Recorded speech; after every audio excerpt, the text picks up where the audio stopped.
হাত আয়না, পাপিয়া গাঙ্গুলি।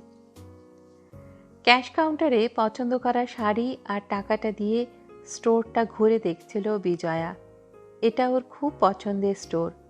টুকটাক হাতে তৈরি জিনিসও এরা রাখে শাড়ি জামা কাপড়ের সাথে। শৌখিনতা আর আভিজাতের ছাপ পুরো স্টোরটায়। একটা রূপলি রঙের কারুকাজ করা হাত আয়না খুব পছন্দ হলো ওর। অ্যান্টিক টাইপ দেখতে, খুব পরিষ্কার দেখা যাচ্ছে মুখটা।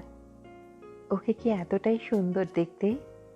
মনে মনে গর্বের হাসি হাসল।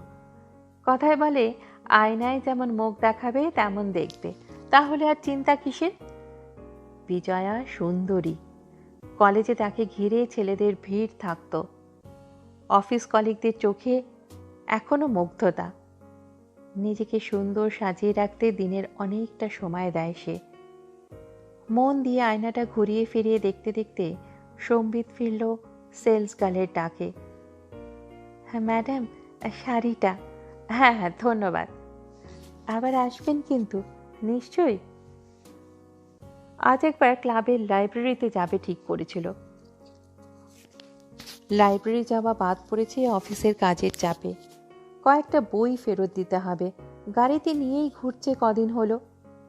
কি জানি, গাড়িতে উঠে মনে হলো বাড়ি চলে যায়। একটা আলসেমি চেপে ধরেছে। ড্রাইভারকে বলল সোজা বাড়ি যেতে। বাড়ি এসে আজকাল অনেকটা সময় খরচা করতে হয় নিজেকে পরিষ্কার করতে। এই কোভিড-19 ভয় এখন মনের একটা ঘর দখল করে রেখেছে। বাইরের পৃথিবীর অদৃশ্য সব কীটাণু থেকে নিজেকে শুদ্ধ করে বিজয়া কফির কাপ হাতে জমিয়ে বসল বেডরুমে তার প্রিয় রকিং চেয়ারে।